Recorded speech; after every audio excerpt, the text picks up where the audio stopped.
नमस्कार. सखी सह्याद्रीच्या आजच्या भागात मी पूनम चांदोरकर आपलं सर्वांचं मनापासून स्वागत करते.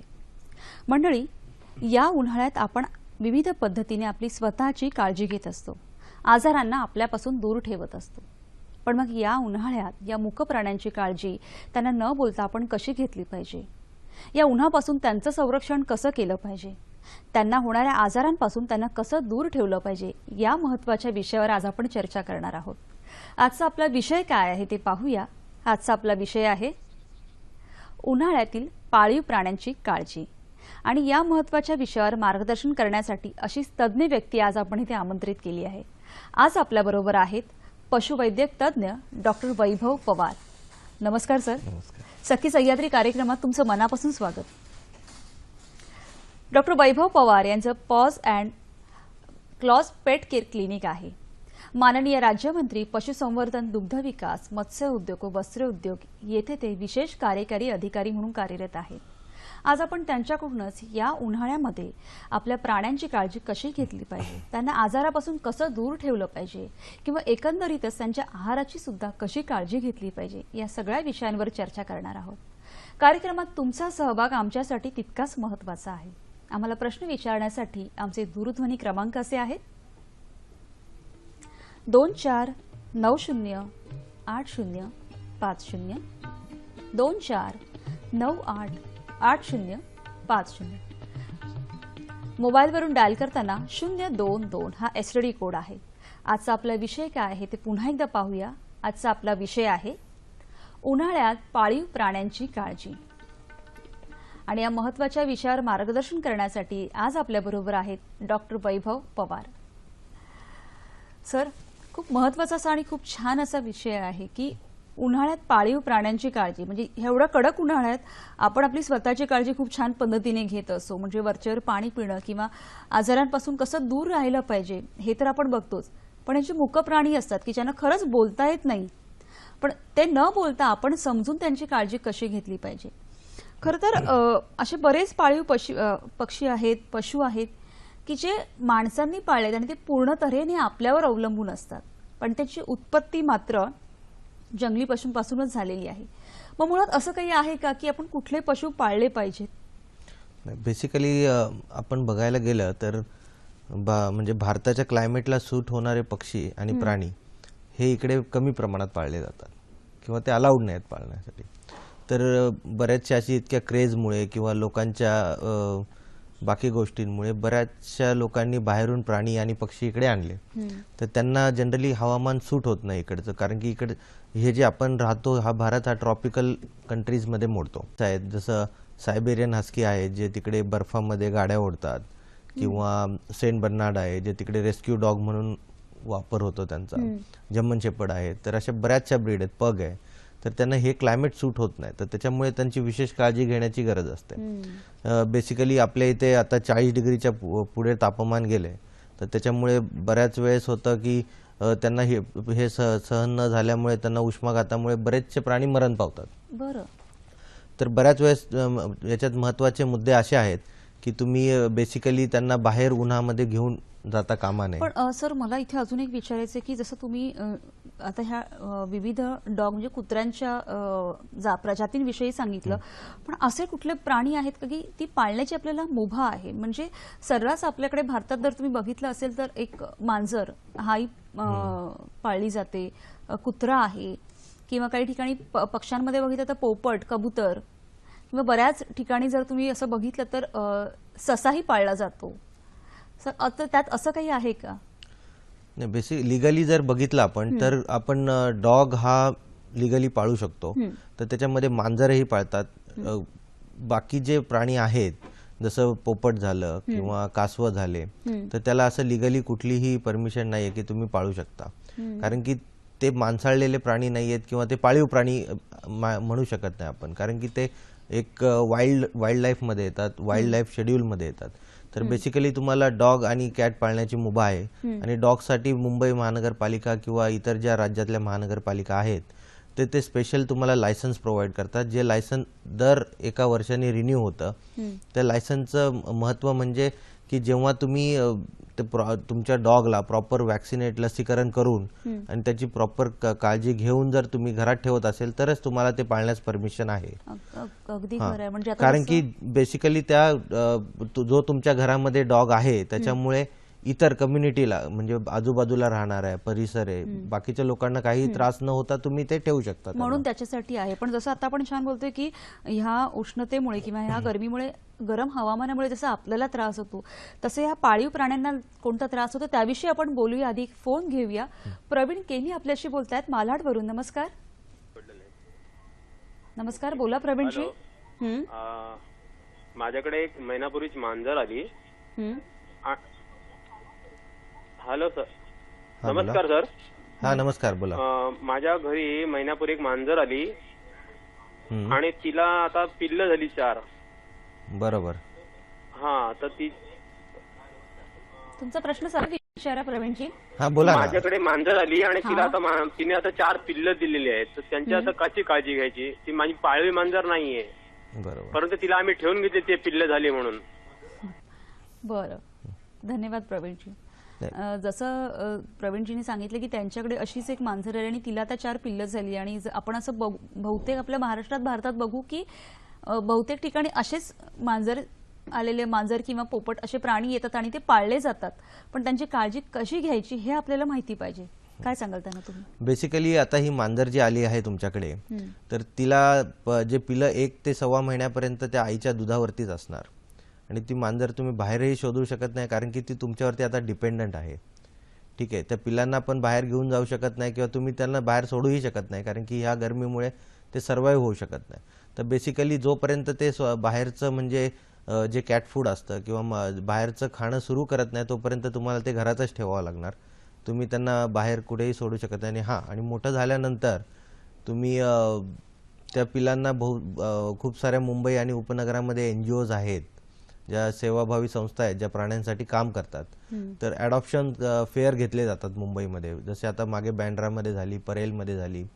तर त्या ॲडॉप्शन फेअरमध्ये तुम्ही त्यांना तुमची नोंदणी करून त्यांना चांगलं एक कुटुंब देऊ शकता आणि त्यांना ॲडॉप्शनमध्ये देऊ शकता. अरे म्हणजे खूप छान असा हा एक उपक्रम आहे नाही की अशा ॲडॉप्शन फेअरमध्ये जेव्हा आपल्याला जर ते प्राणी घरात म्हणजे तिथे असेच आलेले आहेत किंवा त्यांना ती मांजर नंतर पुढे द्यायची तर तिला असं रस्त्यावर कुठेतरी हे करण्यापेक्षा ठेवण्यापेक्षा ॲडॉप्शन फेअरमध्ये देऊ शकतात.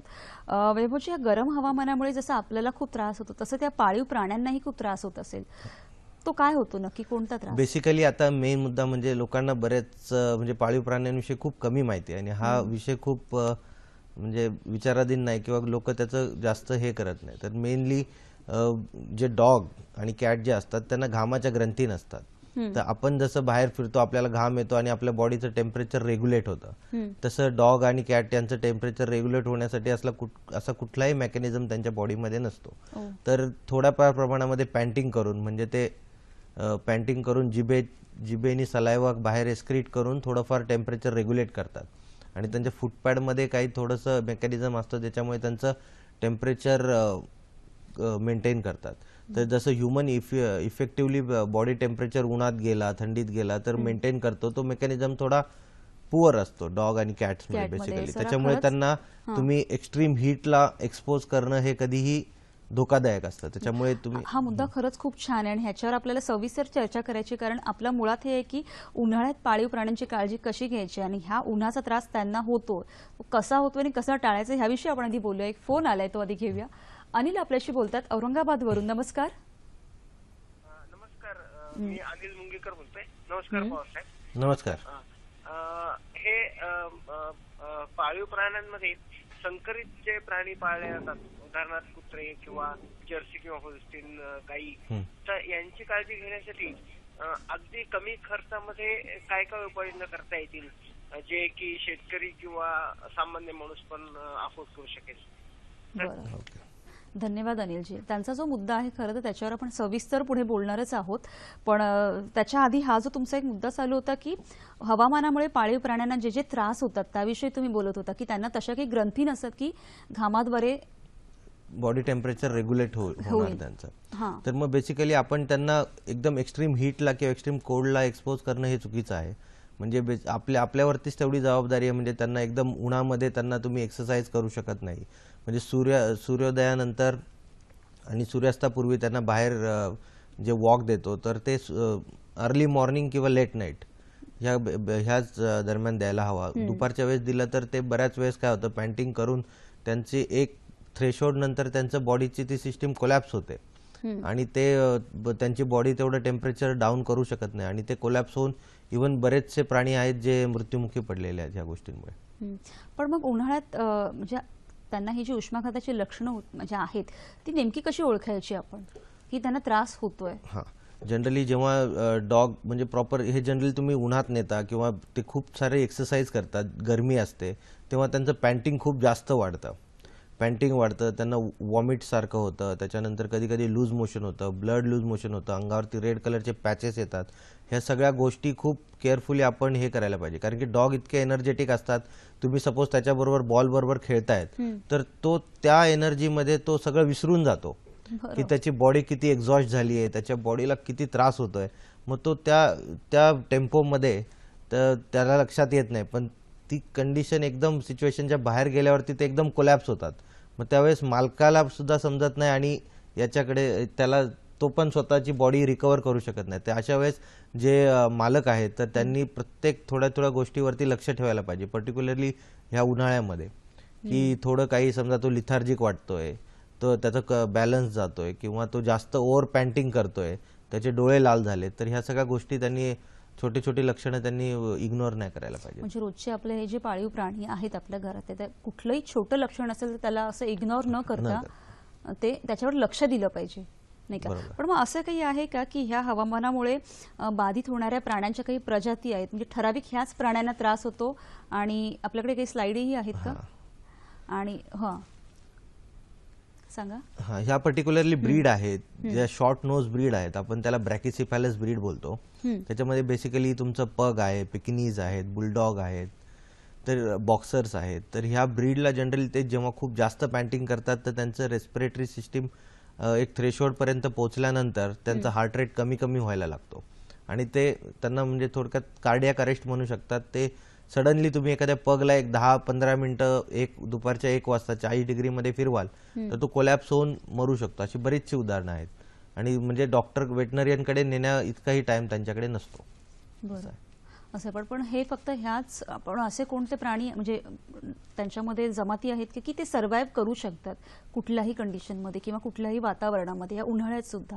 ओके, म्हणजे अशा बेसिकली डॉग ही एक प्रजाती आहे की त्याच्यामध्ये बेसिकली त्यांचं जे हीट टॉलरन्स जे आहे ते खूप कमी आहे. म्हणजे कुठलीही ब्रीड या, पण जनरली जे इंडियन डॉग्स आहेत, जे मुगल हाऊंड आहेत किंवा ज्या भारतातल्या ब्रीड आहेत तर त्या थोडाफार प्रमाणामध्ये हे क्लायमेट सूट करू शकतात. पण ज्या बर्फात राहणाऱ्या ब्रीड इकडे आज मेट्रोपॉलिटन सिटीजमध्ये आणल्या जातात तर त्यांचा हा थ्रेशोल्ड खूप कमी आहे. म्हणजे त्यांची जी उष्मा सहन करण्याची कॅपॅसिटी वगैरे आहे ते खूप कमी आहे, त्याच्यामुळे त्यांना जास्त प्रमाणात त्रास होतो.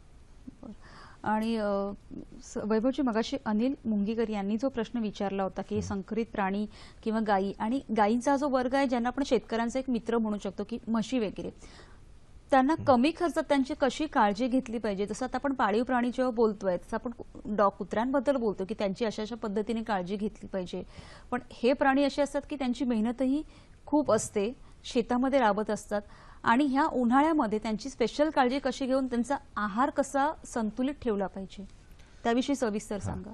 यांनी एक प्रश्न विचारला की त्यांच्याकडे संकरित गायी आहेत, म्हणजे होस्टन फ्रीझर ह्या संकरित गायी, आणि ह्या गायीला हीट अजिबात सहन होत नाही. तर बेसिकली आणि कमी खर्चात त्यांचं कशी व्यवस्था कराल की असा प्रश्न होता त्यांचा. तर बेसिकली आपण भारतामध्ये गायी ह्या बांधून ठेवतो, ते एकदम अतिशय चुकीचं आहे. तुम्ही गायीसाठी एक कुंपण करा, साधं एकदम कुंपण, म्हणजे तुम्ही एक 7-8 गायींसाठी कुंपण कराल तर त्याचा खर्च एक 7 ते 8 हजारापर्यंत येईल. आणि सगळ्यात महत्त्वाची गोष्ट म्हणजे गायीला दूध जास्त देण्यासाठी सगळ्यात महत्त्वाचा चारा वगैरे नसून सावली ही खूप महत्त्वाची असते ह्या गायीला. तर तुम्ही ती सावली कशी भेटेल, म्हणजे तुमच्या शेतामध्ये एखादं झाड असेल तर झाडाच्या आजूबाजूला एक साधं 8 हजाराचं कुंपण मारा. एक आपला पाईप असतो, सिमेंटचा पाईप, तो अर्धा कापा आणि तिथे कंटिन्यू त्याला आपण आपल्या भारतीय परंपरेनुसार आपण गाय बांधून ठेवतो आणि जेव्हा शेतकऱ्याला वेळ भेटतो तेव्हा तो येणार, एक बादली पाणी देणार त्याला. ही चुकीची पद्धत आहे. गायीला हे कंटिन्यू पाणी तिकडे असलंच पाहिजे त्या जागी. तर मग 24 तास पाणी, जेव्हा गायीला तहान लागेल तेव्हा आपण ज्याप्रमाणे स्वतःला तहान लागल्यावरती पाणी पितो तसं आपण गायींसाठी नाही करत. जेव्हा आपल्याला वेळ असते तेव्हा आपण त्यांना पाणी देतो. खरंय. ते एकदम चुकीचं आहे. तर त्या पद्धतीने ते हे करा. त्याच्यानंतर 24 तास पाणी, त्यांना थोडीशी सावली आणि चाऱ्याच्या वेळा, ठरवलेल्या वेळा. आणि चाऱ्यामध्ये पण तुम्ही आता उन्हाळ्यामध्ये जे आता स्केअरसिटी आहे, म्हणजे तुमच्याकडे आता पाण्याचं, औरंगाबाद जिल्हा म्हणजे तिकडे पाण्याचं कमी म्हणजे एवढं हे नाहीये. तर तुम्ही जेव्हा पावसाळ्यामध्ये 1 किंवा ₹1.5 किलो मका असते त्यावेळेस ती मका घेऊन त्याचा मुरघास बनवू शकता. त्याला काहीही खर्च येत नाही आणि तो मुरघास तुम्ही 6 ते 8 महिने निश्चिंतपणे वापरू शकता.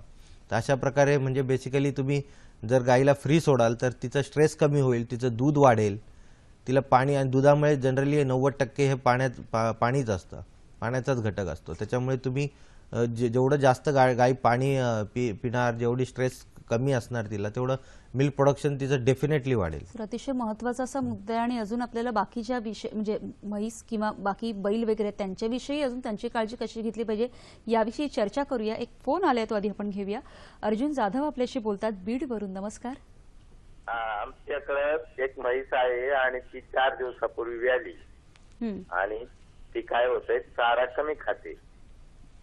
तर यासाठी काय करावं? बरं, धन्यवाद अर्जुनजी. तुमच्या प्रश्नाचं उत्तर आपण देणारच आहोत. आणि अजूनही अशाच पद्धतीने कशा पद्धतीने त्या प्राण्यांची काळजी घेऊन त्यांना आजारापासून दूर ठेवलं पाहिजे ही चर्चा अशीच पुढे चालू ठेवूया.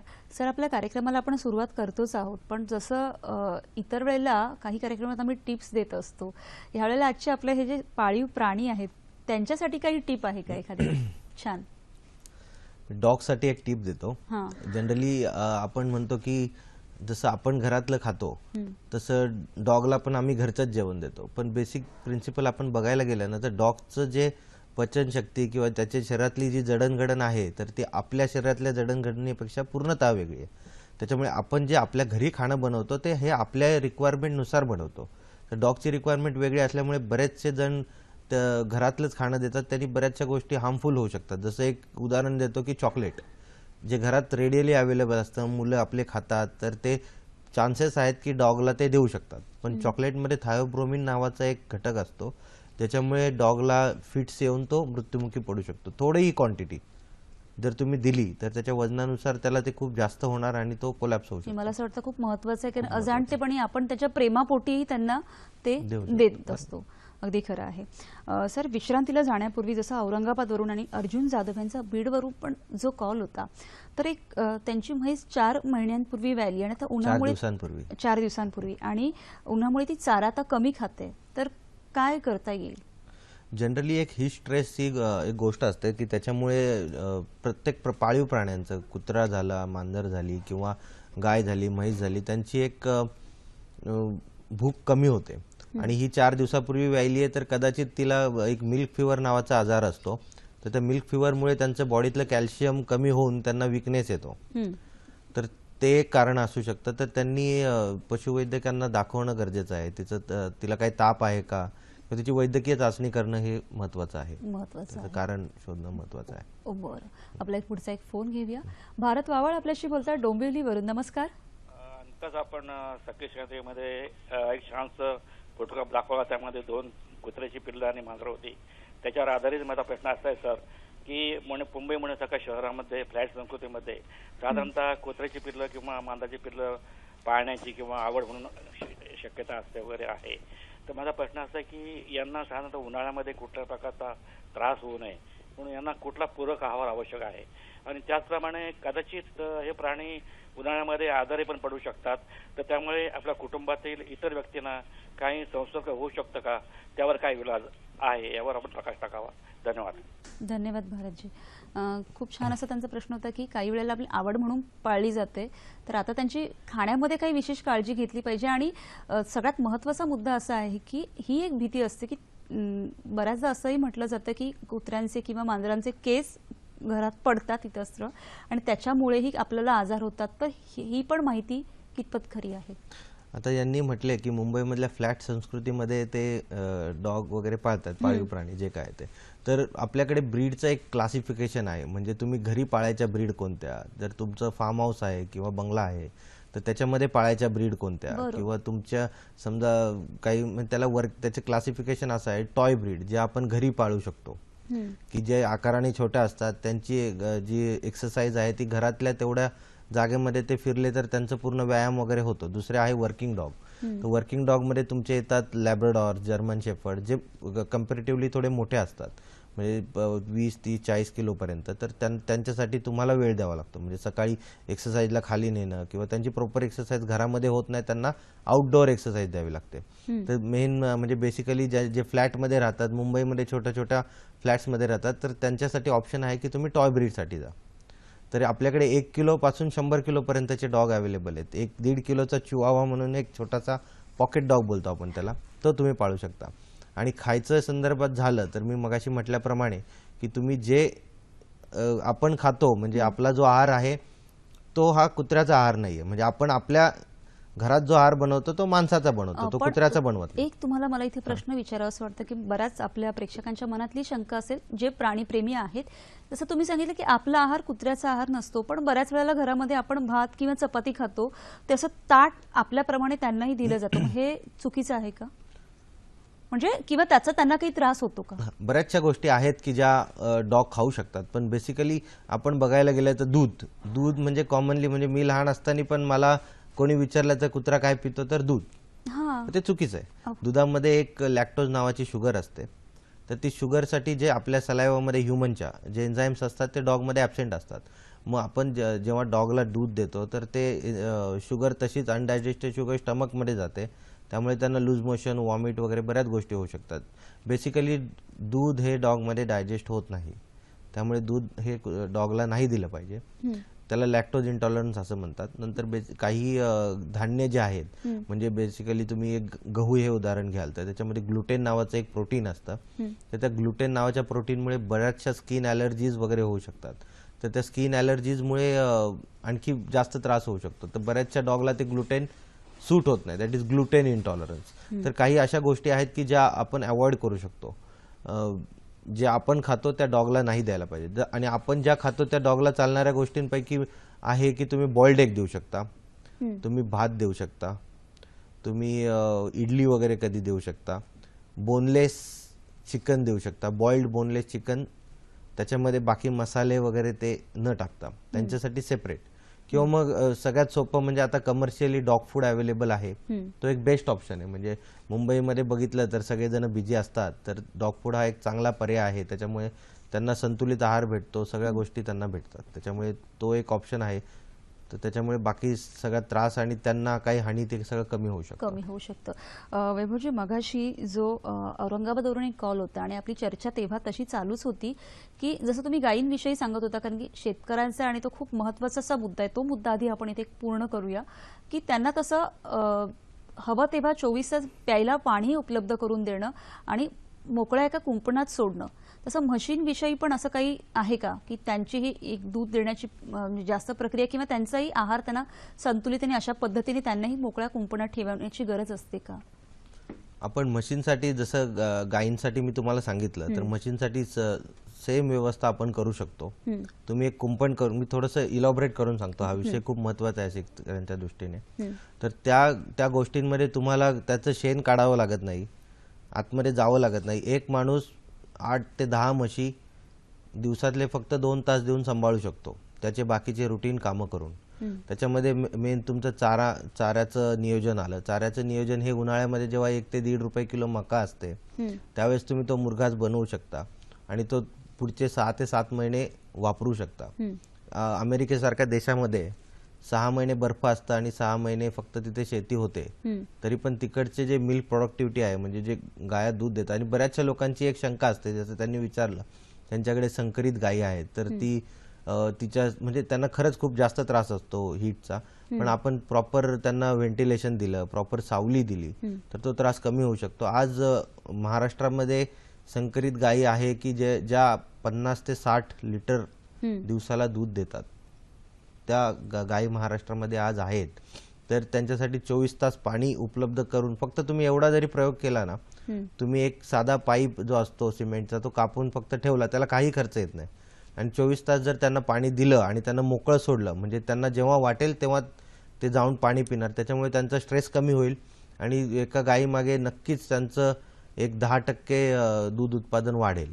आणि चाऱ्याच्या नियोजनामध्ये तुम्ही जे बाहेर चरायला सोडतात गायांना वगैरे, तर बऱ्याच वेळेस काय होतं, जी दुधासाठी एनर्जी लागते तर ती बरीचशी एनर्जी त्यांची चालण्यामध्ये आणि इतरत्र खर्च होते. मग त्यामुळे दूध होण्यासाठी त्यांना कमी जीवनसत्व राहतात बॉडीमध्ये.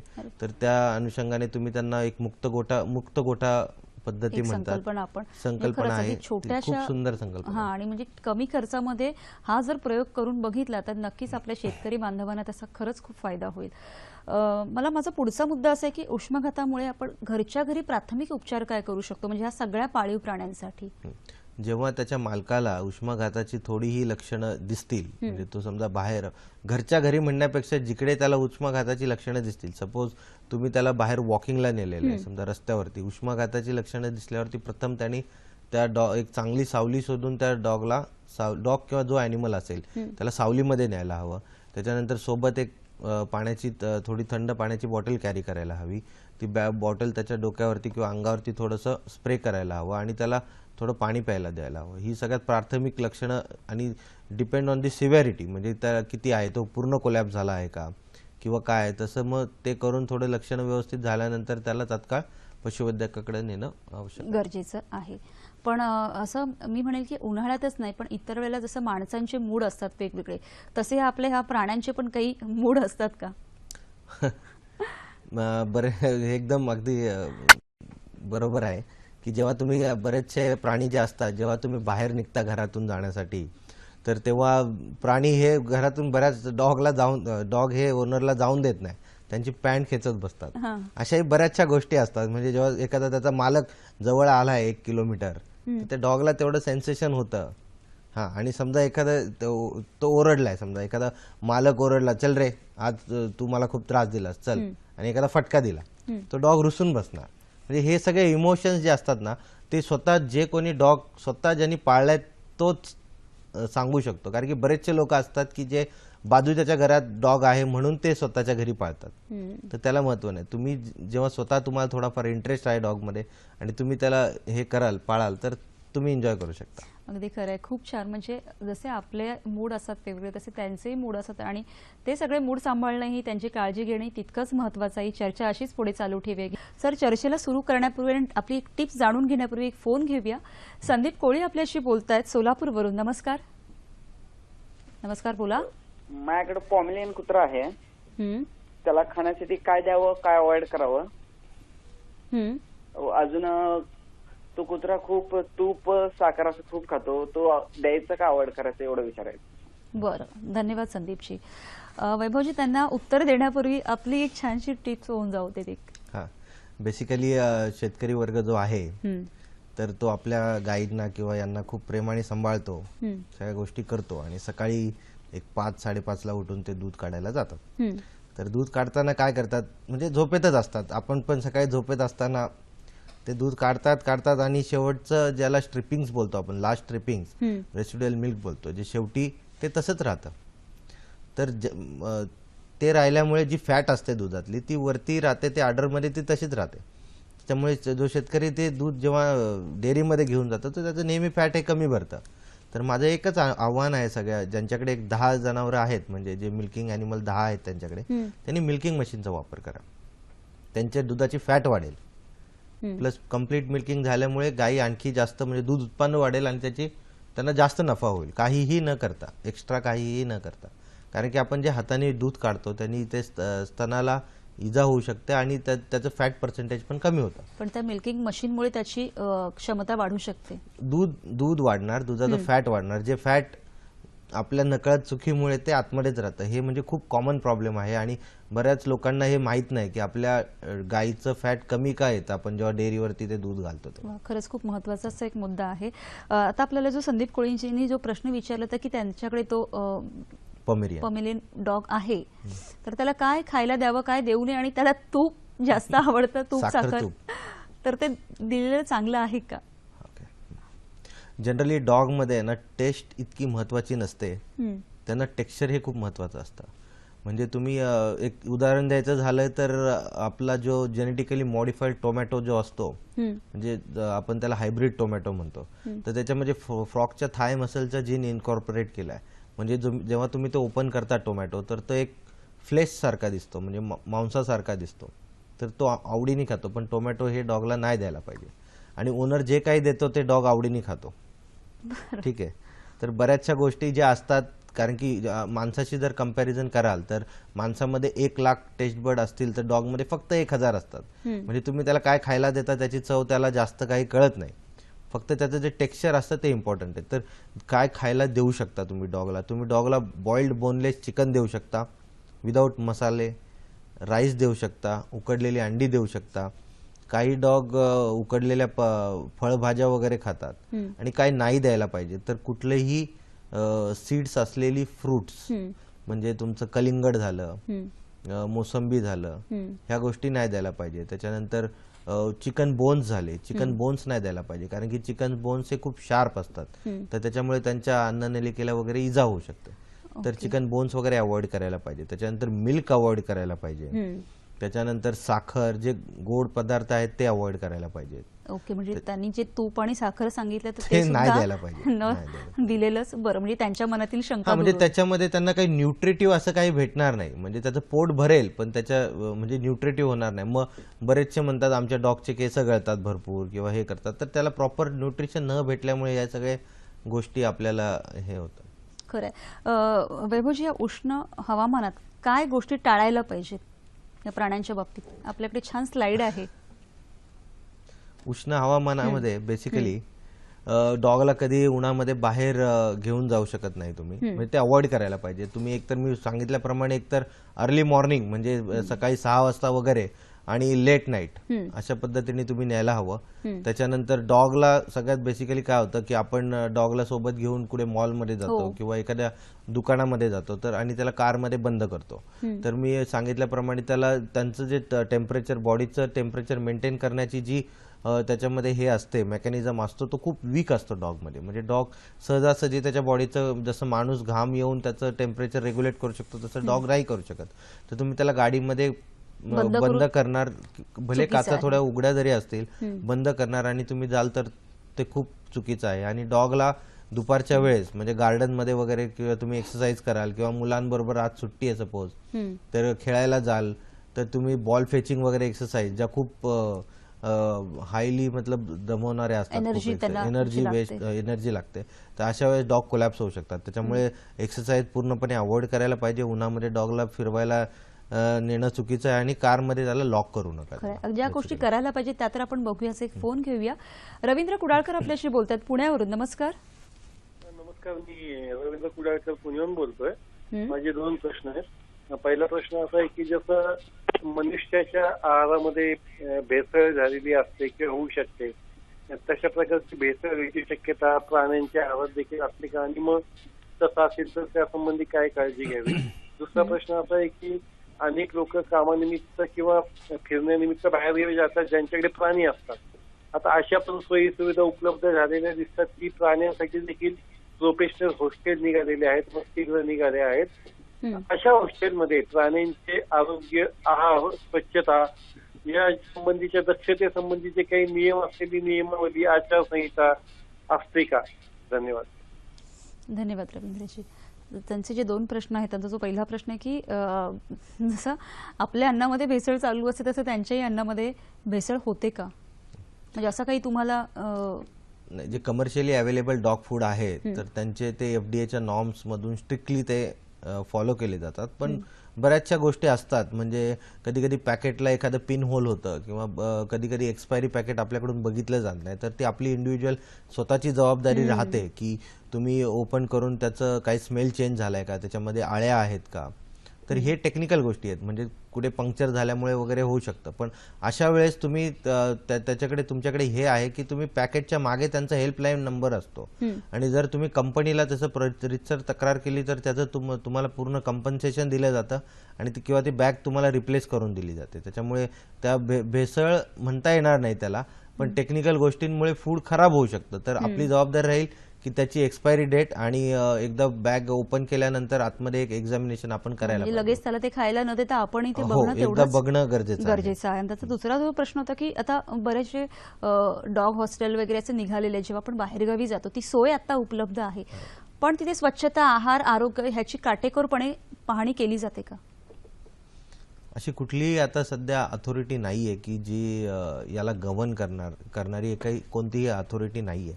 तर त्यासाठी तुम्ही स्वतः जाऊन बघणं किंवा बरेचसे आता हॉस्टेल्स आहेत की ज्याच्यामध्ये सीसीटीव्ही कॅमेरेज आहेत, तिथे तुम्ही 24 तास लक्ष देऊ शकता किंवा आपण पूर्व तिथे तपासणी केल्यानंतरच आपल्या प्राण्याला तिकडे सोडू शकतात. आणि बरेचसे आजार जे असतात ते होऊ शकतात ह्या दरम्यान. तर त्याच्यासाठी एक टिप देतो मी तुम्हाला की तुम्ही पेट हॉस्टेलला किंवा कुठे ठेवाल तर त्याच्या आधी तुम्ही एक टिक कंट्रोल आपल्या स्वतःच्या डॉगचं करायला पाहिजे, जेणेकरून तिकडच्या डॉग्सच्या टिक्स किंवा जे परजीवी असतात बॉडीवरचे ते येणार नाही. आणि तुमचं वेळोवेळी तुम्ही त्यांच्याशी कोऑर्डिनेट करून हे करतात. एक स्ट्रेस फॅक्टर असतो की ज्याच्यामुळे तुम्ही तुमच्यापासून तुमचा डॉग किंवा कॅट जेव्हा दूर राहतात तेव्हा त्यांचं खाणं कमी होतं आणि त्यांना स्ट्रेसमध्ये येतात, तर त्यांचे आजारी पडण्याचे चान्सेस असतात. पण तुम्ही ती म्हणजे तसं एक पेट फ्रेंडली आपण म्हणू शकतो त्याला, जिकडे असं हॉस्टेल आहे म्हणजे त्या हॉस्टेलमध्ये त्यांना टाइम टू टाइम खाणं भेटतं का, तिथली हायजीन कशी आहे, त्याच्यानंतर पेट हॉस्टेलमध्ये तिकडे वर्किंग एरिया आहे का, म्हणजे तिकडे ते सगळी पाहणी खरं तर आपण स्वतःहून करायला हवी. आणि तिकडे त्यांना फिरण्यासाठी 2 टाइम जागा आहे का ते सगळे बघणं आपण स्वतः गरजेचं आहे. अगदी खरं आहे. खरं तर हे पाळीव प्राणी जे आपण पाळतो त्याच्या मागची भूमिका काय, नक्की उद्देश काय असतो हे सुद्धा आपण सगळं समजून घेऊया. सर, विश्रांतीला जाण्यापूर्वी आपली चर्चा सुरू होती, पण मुळात आपण हे जे पाळीव प्राणी पाळतो त्याच्या मागची भूमिका काय असते आणि मुळात कोणत्या गोष्टींची तपासणी करणं खूप गरजेचं असतं पाळीव प्राणी पाळताना? जनरली मुंबईतली किंवा कुठल्याही मेट्रोपॉलिटन सिटीमधली लाईफ इतकी स्ट्रेसफुल झाली आहे की लोकांना काहीतरी मनोरंजनाचं साधन म्हणून ह्या गोष्टी खूप महत्त्वाच्या असतात. आणि बरेचसे आजार आहेत म्हणजे जे मानसिक आजार आहेत किंवा मेंटली जे डिसऑर्डर्ड जे मुलं असतात तर त्यांचे पुढची जडणघडण व्यवस्थित होण्यासाठी प्राणी ही खूप महत्त्वाची भूमिका बजावतात. हे बऱ्याचशा रिसर्चमध्ये पण हे प्रूव्ह झालेलं आहे की प्राण्यांच्या सहवासात राहणारी मंदबुद्धी मुलं किंवा ज्यांना जे मेंटली रिटायर्ड आहेत तर त्यांना खूप फायदा झालेला आहे या गोष्टींचा. तर ह्या स्ट्रेसफुल लाईफमध्ये पण कोणी पाळावं डॉग, ह्या पाळण्यासाठी आपण स्वतः एकदा होमवर्क करायला पाहिजे की आपण का पाळतोय डॉग. तर आपल्या घरात सगळ्यांना आवड आहे की बाजूवाल्यांनी डॉग पाळलाय म्हणून आपण पाळतोय, किंवा आपल्या मुलगा म्हणतो नाही बाबा डॉग पाहिजे म्हणून आपण पाळतोय. तर घरामध्ये सगळ्यांना आवड हवी, त्याच्यानंतर सगळ्यांचं सहकार्य हवं त्याला. नाहीतर बऱ्याचशा वेळेस काय होतं, बाजूवाल्याकडे डॉग आहे म्हणून लोक पाळतात पण ते 1 महिन्यापेक्षा जास्त पाळू शकत नाही, मग ते कुठेतरी देऊन टाकतात. तर आपण स्वतः सगळ्यांची आवड वगैरे लक्षात घेऊन मग ह्या गोष्टीकडे हे करायला लक्ष देणं खूप गरजेचं आहे. एक फोन घेऊया आधी आपण. शंकर अवसारीकर आपल्याशी बोलतायत बोरिवलीवरून. नमस्कार. हॅलो. नमस्कार शंकरजी, बोला. माझा प्रश्न असा आहे की घरात जे पाळीव प्राणी पाळले जातात जसं कुत्रा आणि मांजर, त्यांचे वेळोवेळी काही ठराविक सीझनला केस जातात, तर त्याचा काही आपल्याला घरातल्या लोकांना त्रास होतो का आणि त्याच्यावर काय उपाय करावा? बरं, धन्यवाद शंकरजी. खरं तर हा जो प्रश्न आहे ना डॉक्टर, खूप लोकांच्या मनात असतो. म्हणजे जे कुत्रे किंवा पाळीव म्हणजे हे मांजर पाळत नाहीयेत पण शेजाऱ्यांच्या घरात आहेत, ते आपल्या घरात यासाठी कधी घेऊन येत नाही की त्याचे केस आपल्या घरात गळतात आणि त्यापासून काही आजार होऊ नये. हे कितपत खरं आहे आणि कसं हे दूर करता येईल? बेसिकली बघायला गेलं तर केस म्हणजे हे एक टाईपचं प्रोटीन आहे, केराटिन. तर त्याच्यामुळे केस पोटात गेले किंवा खाल्ले तर त्याच्यापासून काही असा आजार होतो हे साफ चुकीचं आहे. म्हणजे हे सगळे एकाकडून दुसरीकडे स्प्रेड झालेल्या गोष्टी आहेत, त्याच्यामध्ये काही त्याला सायंटिफिक स्टँड नाही आहे. तर हे चुकीचं आहे. म्हणजे तो केसांमुळे कुठलाही आजार होत नाही. सपोज एखाद्या व्यक्तीला ॲलर्जी आहे ऑलरेडी, म्हणजे काहींना धुळीची ॲलर्जी असते, काहींना परागकणांची ॲलर्जी असते, तसं काहींना केसांची ॲलर्जी असेल तर ते फक्त ट्रिगर होऊ शकतं त्याच्यामुळे. पण बाकी असं काही मांजरीचे केस किंवा डॉगच्या केसांमुळे होत नाही. आणि यांचा प्रश्न होता की काही सीझनल केस जातात का?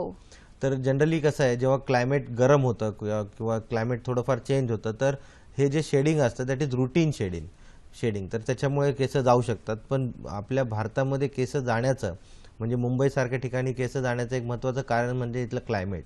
हॉट आणि ह्युमिड क्लायमेटमध्ये जनरली आर्द्रता जी असते हवामानातली, तर त्याच्यामुळे केस जाण्याचं प्रमाण खूप जास्त म्हणजे वाढतं. हे क्लायमेटचा हे दोष आहे. आणि दुसरं एक महत्त्वाचं कारण म्हणजे तुमचं न्यूट्रिशन. केसांना आवश्यक असणारी तत्व हे त्या डॉगला न मिळाल्यामुळे केस जाण्याचं प्रमाण हे जास्त होतं. किंवा बरेचसे आपण त्याचे जे परजीवी असतात, टिक्स असतात, फ्लीज असतात, आपण त्यांच्याकडे दुर्लक्ष करतो. किंवा त्यांना काही त्वचेचे आजार झालेले असतात त्याच्याकडे दुर्लक्ष करतो. तर त्याच्यामुळे पण केस जाणं हे बंद होऊ शकत नाही, पण कमी नक्कीच होऊ शकतं. मला आता एक महत्त्वाचा असा प्रश्न विचारायचा आहे की आजचा विषय खरंच खूप सुंदर आहे. तुम्ही खूप छान माहिती अशी देत आहात. आणि आता बऱ्याचशा घरांमध्ये हे पाळीव प्राणी म्हणजे कुत्रा, मांजर किंवा हे सगळं पाळलं जातं आणि त्याच्याविषयी लोकांना माहिती असणे खूप गरजेचं असतं. पण हे जे क्षेत्र आहे पशुवैद्यक क्षेत्र, त्याच्याकडे तसा ओढा फार कमी होतो. म्हणजे डॉक्टर, इंजिनियर, पण मला पशुवैद्यक डॉक्टर किंवा ह्या तज्ज्ञ व्हायचंय, त्याच्यासाठी जर आपल्या काही मुलांना किंवा मुलींना पुढे यायचं असेल तर काय आहे, त्याच्यासाठी काय करावं लागेल? नाही, तसं बघायला गेलं तर पशुवैद्यकीय क्षेत्र म्हणजे बऱ्याच अपॉर्च्युनिटी आहेत की ज्या आपण इकडे ऍडमिशन घेऊन करू शकतो. तुम्ही संशोधनात जाऊ शकता, तुम्ही स्वतःचं क्लिनिक टाकू शकता. कारण की आता मुंबईसारख्या किंवा कुठल्याही मेट्रोपॉलिटन सिटीमध्ये जी पाळीव प्राण्यांची जी संख्या वाढत आहे, तर तेवढ्याच पटीने यांची डिमांड पण वाढत आहे, वेटनरियन्सची. त्याच्यामुळे गव्हर्नमेंट क्षेत्रामध्ये खूप खूप अपॉर्च्युनिटी आहेत की कारण की आपल्या भारत हा कृषीप्रधान देश असल्यामुळे आपल्या इथे पशुपालनाला पण तितकंच महत्त्व दिलं जातं. आणि पशुपालनासाठी पशुवैद्यक हा एक खूप महत्त्वाचा घटक आहे. बऱ्याचशा औषधांच्या कंपन्या आहेत की जिथे पशुवैद्यकांची आवश्यकता असते. त्याच्यानंतर बऱ्याचशा संशोधन संस्था आहेत जिथे पहिले प्रयोग हे प्राण्यांवरती केले जातात आणि त्यानंतर प्री क्लिनिकल ट्रायल्स बोलतात त्याला. तर त्या क्षेत्रात तिथे पण पशुवैद्यकांची आवश्यकता. मुळात असे काही व्यक्ती असतात किंवा मुलं असतात की ज्यांना ह्याची आवड असते, मुळात ते प्राणी प्रेमी असतात, पण ह्या क्षेत्रात आपण जाऊन पुढे जाऊ शकतो हा विचार जास्त होत नाही. बऱ्याचशा आता संधी अशा उपलब्ध आहेत. म्हणजे तुम्ही एक 12वी सायन्स केल्यानंतर त्याची जी एंट्रन्स असते नीट, ती नीट देऊन तुम्ही Maharashtra animal and fishery science university Nagpur ही ह्या युनिव्हर्सिटीमध्ये अप्लाय करू शकतात. टोटल 5 कॉलेज आहेत पूर्ण महाराष्ट्रामध्ये, मुंबई, परभणी, उदगीर, शिरवळ आणि नागपूर. तर इकडे तुम्हाला ॲडमिशन घेऊ शकता तुम्ही. 5 वर्षाचा कोर्स आहे हा, डिग्री. त्याच्यानंतर 2 वर्षाचं पोस्ट ग्रॅज्युएशन. बरेच क्षेत्र आहेत ज्याच्यामध्ये तुम्ही पोस्ट ग्रॅज्युएशन करू शकता. न्यूट्रिशन आहे, फार्मॅकोलॉजी आहे, माझं जसं मेडिसिन मध्ये झालं, मेडिसिन आहे, सर्जरी आहे. तर त्याच्यामुळे बऱ्याच संधी उपलब्ध आहेत. आता त्याच्याच बरोबर आता आपल्याकडे हा विषय खूप छान आहे, वेळेची कमतरता असते, पण आपण हे जे पाळीव प्राणी पाळतो तर त्याच्यामध्ये त्यांचं लसीकरण हा एक महत्त्वाचा मुद्दा आहे. तर त्याची काही ठराविक अशी हे आहे की 3 महिने, 6 महिने किंवा वर्ष.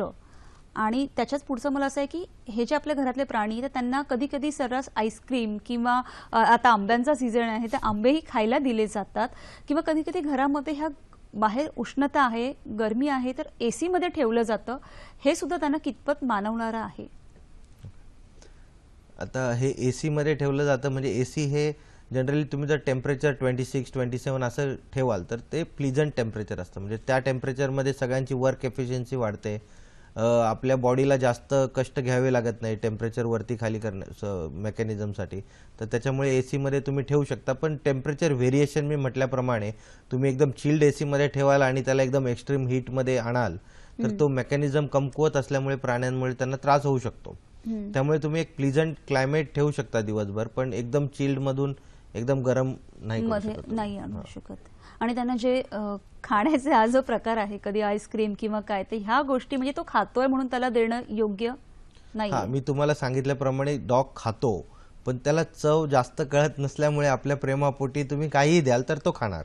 पण जनरली आईस्क्रीम जे आहे तर प्लेन व्हॅनिला आईस्क्रीम जे असते तर तो थोडाफार प्रमाणात टॉलरेट करू शकता तुम्ही. 1 in a week, 2 in a week देऊ शकता त्यांना, त्याची काही अडचण नाहीये. त्यानंतर मँगो पण 1 इन अ व्हाईल, पण तुम्ही आधी थोडंसं टेस्ट करून द्यायला पाहिजे की यामुळे त्याला ॲलर्जी होत नाहीये, त्याला पचनाचा काही त्रास होत नाहीये. हे शुअर झाल्यानंतर तुम्ही त्याला कधी थोडंफार तुमच्या सॅटिस्फॅक्शनसाठी त्याला देऊ शकता, त्याच्या नाही. अजिबात नाही. आणि जो लसीकरणाचा जो मुद्दा आहे त्याची काही ठराविक वेळ आहे का अशी? लसीकरण हे वयाच्या 45व्या दिवशी स्टार्ट होतं. डॉगचा एक कोर्स असतो 4 ते 5 इंजेक्शन्सचा, त्याच्यानंतर वर्षातून एकदा असतो. आता ह्या लसीकरणामुळे बरेचसे जे झुनोटिक आजार आहेत, म्हणजे प्राण्यांपासून माणसाला होणारे आजार, तर ते प्रिव्हेंट होऊ शकतात. त्याच्यामुळे तुम्ही सेफली प्राण्यांना स्वतःबरोबर ठेवू शकता, त्यांना हाताळू शकता, किंवा त्या डॉग वगैरे चावल्यामुळे आपल्याला काही आजार होत नाही. तर त्यासाठी लसीकरण हे खूप महत्वाचं आहे आणि ते शासनानेही कंपल्सरी केलेले आहे. जर तुम्ही डॉग किंवा कुठलाही पाळीव प्राणी घरी पाळता तर त्याचं लसीकरण कंपल्सरी करून त्याचं कॉर्पोरेशन मधून, म्हणजे BMC झालं, ठाणे महानगरपालिका झालं, त्या कॉर्पोरेशन मधून एक लायसन घेणं हे मॅन्डेटरी आहे. अगदी खरं आहे. जाता जाता आता आपली वेळ झालेली आहे, पण जाता जाता सगळ्या प्राणी मित्रांसाठी काय सांगाल, प्राणी प्रेमींसाठी काय सांगाल थोडक्यात? माझा एकच संदेश आहे की तुम्ही जर एखादा प्राणी घरी पाळता तर त्याचं तुमच्यावरती कधी बर्डन नाही झालं पाहिजे. तुम्ही त्याला कधीही एन्जॉय करता आलं पाहिजे तुम्हाला, तर त्या अनुषंगाने तुम्ही पाळा. अगदी खरं. अजून एखादा महत्वाचा काही संदेश द्यायचा आहे का आपल्या सगळ्या फॅमिलीसाठी किंवा ज्यांच्या घरात प्राणी आहेत? प्राणी म्हणजे प्राण्यांमुळे जे घरातलं वातावरण जे खेळीमेळीचं राहतं, सगळं राहतं, तर त्यासाठी प्राणी तुम्ही स्वतःही पाळा, दुसऱ्यालाही ज्यांना आवड आहे त्यांना एन्करेज करा पाळण्यासाठी. फक्त एक प्रेस्टीज म्हणून पाळू नका, तर त्याला तेवढा जीव लावा, त्याला लळा लावा, तर तुम्हालाही त्याचा तेवढाच बेनिफिट भेटेल. ते खूप मोठा स्ट्रेस बस्टर आहे, तर त्या अनुषंगाने प्राण्यांकडे बघायला पाहिजे. अगदी खरं. खूप छान अशी माहिती आज आपण सरांकडून ऐकली की फक्त एक प्रेस्टीज म्हणून नाही, तर आपल्याला खरंच त्यांचा लळा आहे, प्रेम आहे, म्हणून ते पाळा आणि त्यांना काय हवं नको ह्याची काळजी घ्या. आजचा विषय कसा वाटला ते तुम्ही आम्हाला नक्कीच कळवा. कसा कळवायचा हे दोन्ही माध्यमं तुम्हाला माहीतच आहेत, पण आजचा विषय झाला तर उद्याचा आपला सखी सह्याद्रीचा विषय काय असेल ते एकदा आपण जाणून घेऊया. उद्याचा आपला विषय आहे मराठी साहित्यातून संस्कार आणि संस्कृती. सहभागी आहेत श्री राहेरकर बाबा, महानुभाव, संत साहित्य अभ्यासक, सातारा. तसेच आपले दुसरे गेस्ट आहेत पद्मावती जावळे, लेखिका, संत साहित्य अभ्यासिका. सर, आज तुम्ही इथे आलात आणि खरंच ही छान माहिती खूप छान सोप्या पद्धतीने आणि कशा पद्धतीने आपली आवड त्यांच्या न लाटता नक्की त्यांना काय हवं ह्याचा विचार केला गेला पाहिजे हे आम्हाला सांगितलं, त्याबद्दल खूप खूप धन्यवाद. भेटूया पुढील भागात एका नवीन विषयासह. तोपर्यंत नमस्कार.